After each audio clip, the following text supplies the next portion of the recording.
Quick, quick, close the door. It's him.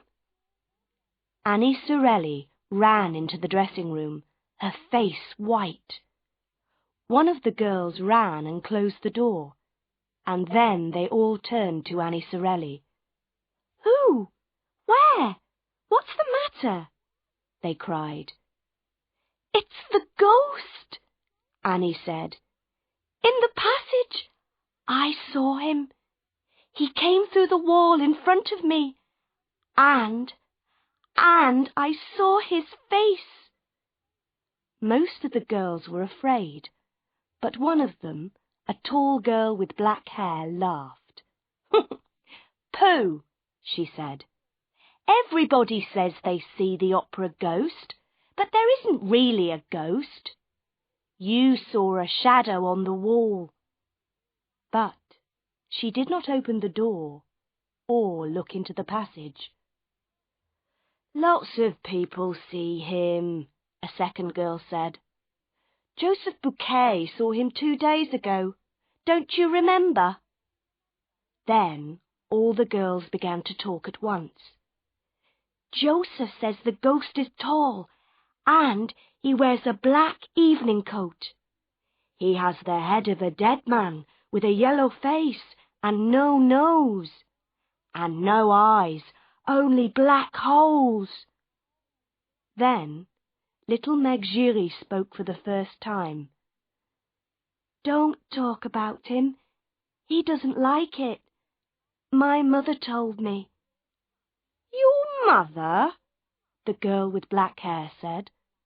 "What does your mother know about the ghost?" "She says that Joseph Bouquet is a fool. The ghost doesn't like people talking about him, and one day Joseph Bouquet is going to be sorry, very sorry." "But what does your mother know? Tell us! Tell us!" all the girls cried. "Oh dear," said Meg, "but please don't say a word to anyone. You know my mother is the doorkeeper for some of the boxes in the opera house. Well, box 5 is the ghost's box.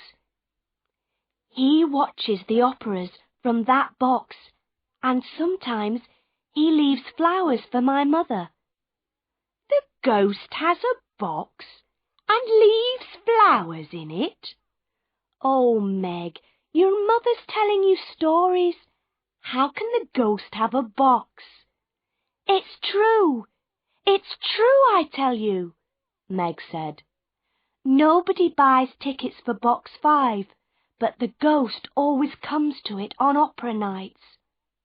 "So somebody does come there?" "Why, no.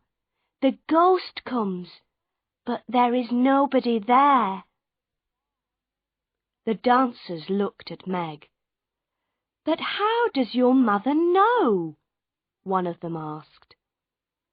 "There's no man in a black evening coat with a yellow face. That's all wrong. My mother never sees the ghost in box 5, but she hears him.